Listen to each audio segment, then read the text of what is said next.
Hey everyone, welcome back to my YouTube channel Summarized AI. Today we are going to talk about text splitter we have in LangChain. Imagine you have a huge book and you want an AI built with LangChain to answer questions about it. But there's a problem. You can't feed the entire book at once to the LLM because it has a token limit. So instead of giving the whole book, LangChain helps you process it smartly. This is where the splitter comes in picture. A splitter divides your long document into smaller, manageable pieces called chunks. These chunks are created with overlap, so the AI doesn't lose context between chunks. For example, if a paragraph ends with the API integrates with, the next chunk will repeat the part so the meaning stays intact. By breaking the text this way, LangChain can later embed those chunks and store them in a vector database, making retrieval accurate and context aware. LangChain helps you do exactly same. Suppose you have a document containing text. It could be PDF, Word, HTML page, JSON file, text file, or a plain text. Essentially, it's anything you want your AI to read and provide answers. Suppose this is the long text, or it may be an entire content we got out of one of the document. Now the splitter comes into the picture. It divides the document into smaller manageable pieces called chunks as we discussed earlier. We don't feed the entire document to the LLMs because they have a token limit and cannot process huge text at once. In LangChain, we can use character text splitter or recursive character text splitter to split text and create chunks. We will see the implementation of this at the end of the video. Here we have created some chunks. Just for example, each chunk is usually 100, 500 words, which is configurable. Now, while creating chunks, the text overlaps slightly. Here, overlaps help maintain context across chunks. For example, the second chunk here includes with external data APIs to avoid losing meaning. So you see here, this particular chunk is ending with external data APIs, and the same text is overlapping here so that the chunk don't lose the context. And this is the way chunking happens for rest of the chunks. So it overlap each and every chunk. Great.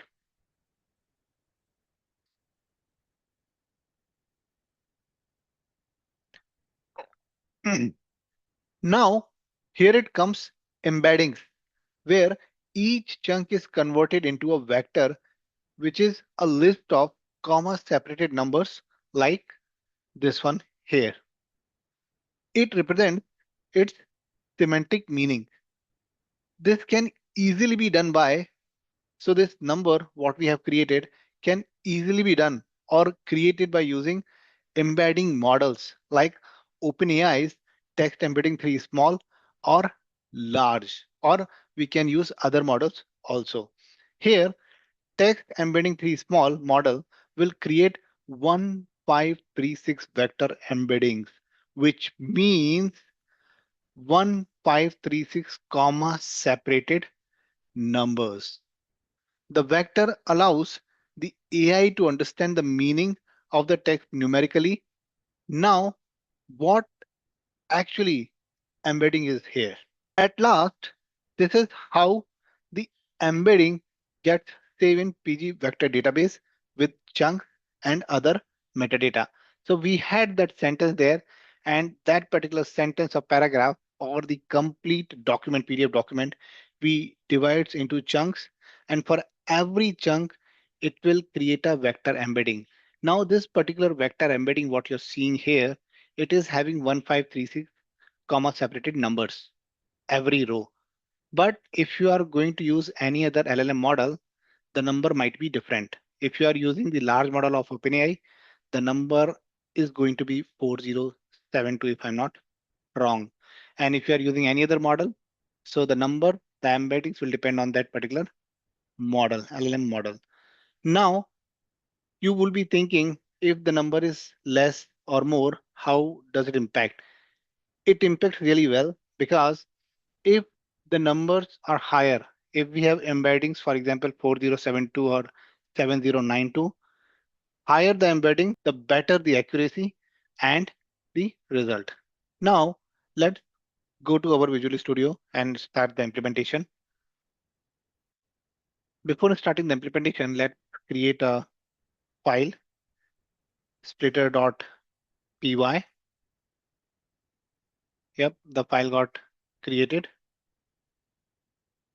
Now, before we start the implementation, we require some dependencies or Python libraries to be available in our local. The very first is psychopg, psycopg2, psychopg2. Okay, this is the very first library what we require in our local. And apart from this, we require LangChain Text Splitter. So pip install LangChain underscore text underscore splitter. Okay. Now, apart from this, we also require one more, which is pip install open AI. Okay. Now, these library you can get just hitting this particular command in your command prompt or the terminal of your IDE. Okay. So just hit these commands one by one. It is saying already satisfied because I'm already having this particular library in my local. That's why it is showing. For you, it will be showing something else. Now, if I hit this one, it is saying requirement already satisfied, which again means I'm already having this particular library. Now at the end of the day, we require the OpenAI, which is most important one to generate the embeddings. So here also it is saying the same. I'm already having these libraries available in my local. You can also go ahead and install this library. Once it is done, we can go ahead and start our implementation. So let's go ahead and import psychopg2. Okay, now here you also import the OpenAI. Okay, now apart from this, we require to have splitters. So we can say LangChain text splitters, import character text splitter. That's what we discussed earlier. After these imports, we require a text using which we can create chunks. I'm already having some text with me using which we can create chunks. Either we can have the text from the document or we can directly copy paste. So here I'm just pasting the text in place of reading it from somewhere so that we can save some time. Now, after this text, we require OpenAI API key. So let me add that. And just for information, I have already created a very detailed video how to generate the OpenAI API key. You can go ahead and check out that video to create the OpenAI API key from platform.openai.com. It is free of cost. Yep. Now I am having this OpenAI API key with me. Let's go ahead and proceed further. Now, after this, very first thing what we are going to do is we are going to create the chunks. Okay. Now, when we are going to create the chunks, we will require this character text splitter, what we had here. Okay. Now, this character text splitter takes three arguments. The very first one is the separator. You can give the separator as the double quotes. You can split your text on based on it. And if you wish to split the text based on the next line, it can also do. So you can provide that separator here, or you can give the comma also here, or you can give the space. So I am giving this here. Now, Apart from separator, we require a chunk size. So we can say chunk underscore size, and the chunk size is going to be 50. Okay. And after chunk, as you know, we discussed we require some text to be overlapped. Now, after chunk size, we require the chunk overlap as discussed earlier. So we can say chunk underscore overlap equals to, you can provide 10 here. And just store this in the variable. So splitter equal to character text splitter, and you have the splitter object here. Now, once you have the splitter object, you can simply say splitter dot split text. Okay. And you can pass your text here. Now it will give you the chunks. Now we have a chunks with us for I, comma chunk in enumerate chunks, comma 1. Okay. Now here you can simply print the chunk. Now let's go ahead and execute this piece of code. Let's see like how the chunks are appearing. So when we execute this piece of code, now you see it created the chunk for us. I think it is not very clear to see. So let's do one thing. Let's give some kind of separator here just to clearly see what are the chunks it created for us. Now you see here, it created this particular chunk for us. Then it created this chunk. So in this chunk, we have that helps developer, but the second chunk where it is starting from the developer for not to lose the context. So it is like powered by, okay. So here it is started with the power by large. So it is starting with the Y and large. This is just an example like how the overlap and other things work. So if we follow the best practices, we create a chunk in between 500 to 1000 characters. Okay. But the overlap what we give here is like from 100 to 200. This is like a best practice, but here we have a short text, and just for a demo, I have given this value as a lesser value. Great. Now we have chunks with us. Okay. Now, once we have a chunks with us, what we can do is we can create the embeddings. Okay. The comma separated numbers. Now we can go ahead and create the embeddings for the chunks, whatever chunks we have created to store those embedding in a database. And embedding is nothing but the comma separated number. That's what we discussed earlier. So let's create. So you can say dev get embeddings, and it will take text as a parameter or the argument. Response equals to OpenAI dot embeddings dot create. Okay, just to create the embeddings.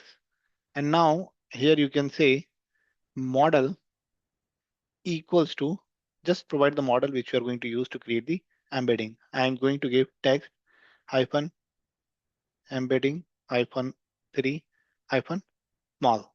Okay, this is my model.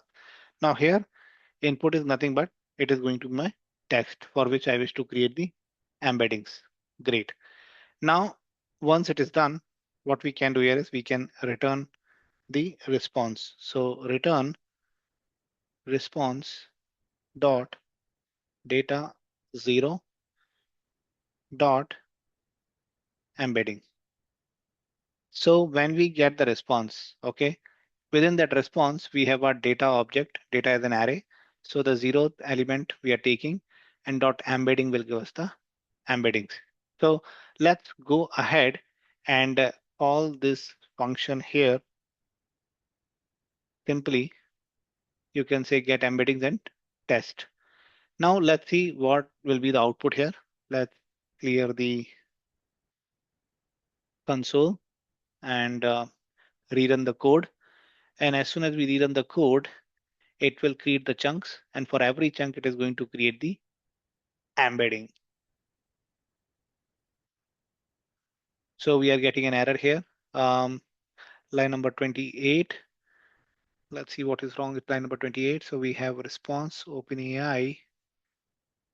So it is embedding 3 small. Okay, there is a spelling mistake.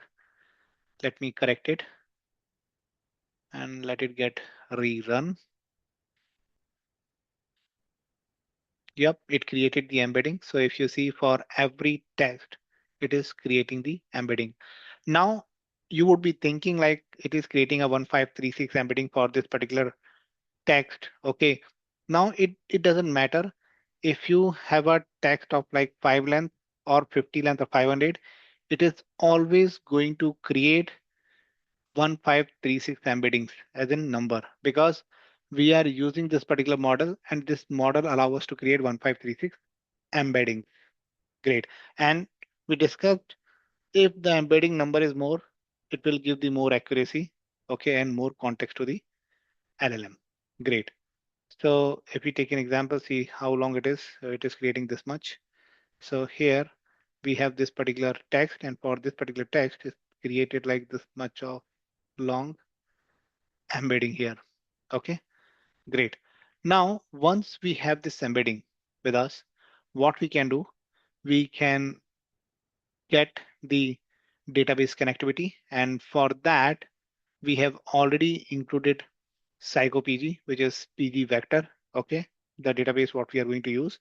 So let's go ahead and make a connection with the database. So here we can say connection equal to psychopg2 dot connect. And we do understand whenever we connect with a database, what we require is the very first thing is host, which is nothing but in our case, it's a local host. Okay. And then after this, it require a DB name. We are going to use the default database, which is given by Postgre, which is PostgreSQL. Great. Now, once we have the localhost and Postgres, you do understand we require the username and password. So you can say user equal to Postgre here, okay? And the password is going to be admin. So you would be thinking like from where I got all this information. I have already created a detailed video how to install the Postgre vector database in local. It is very easy.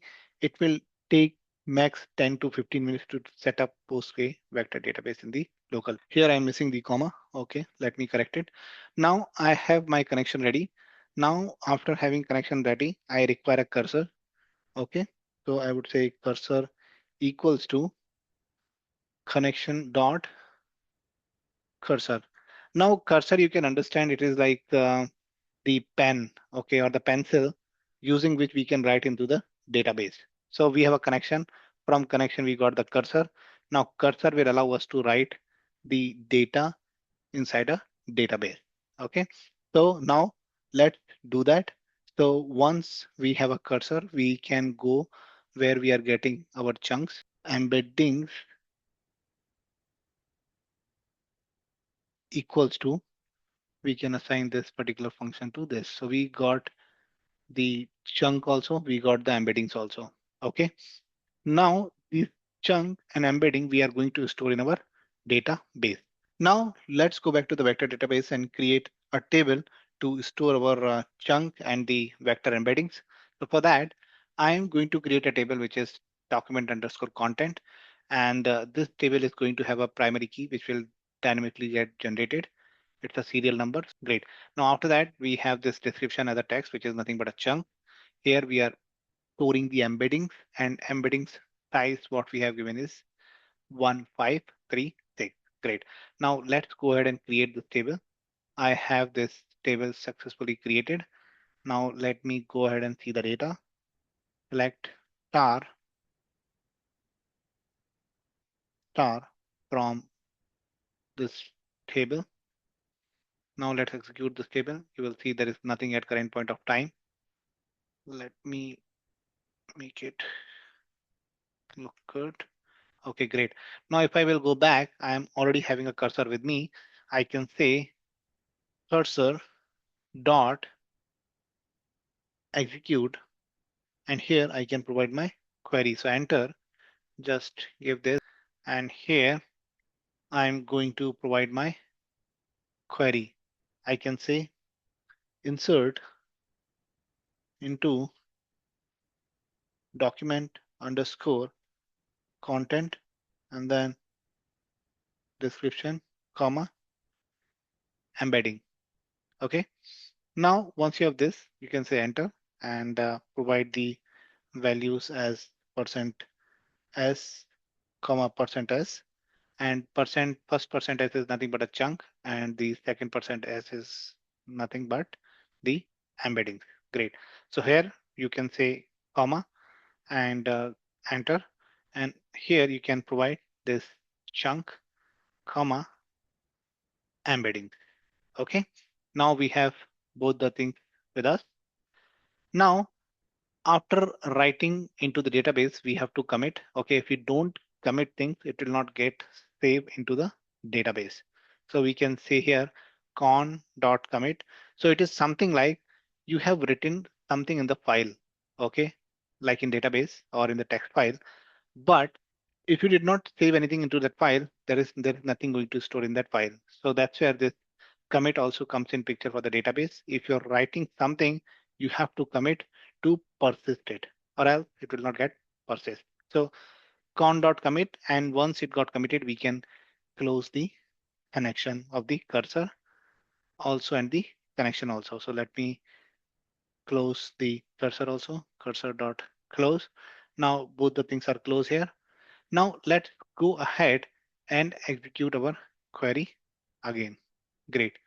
So here, let's execute this. Let me clear this and execute.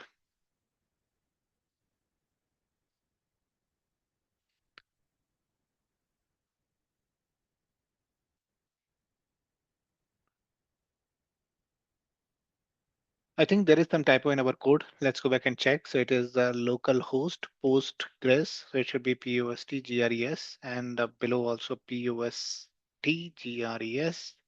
Great. Now re-execute our code.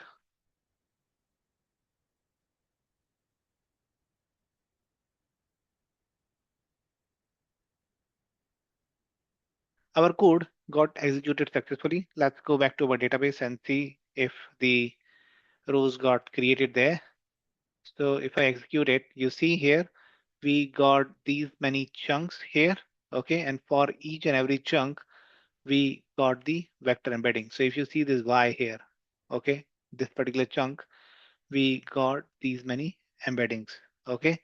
So these are nothing but 1536 embeddings. And this is how the splitter will help us to split the text, and the same text we save in the vector database for the semantic search. Now, how this search works, how the text or the document gets retrieved from the vector database, that is what we are going to see as part of the retriever video session.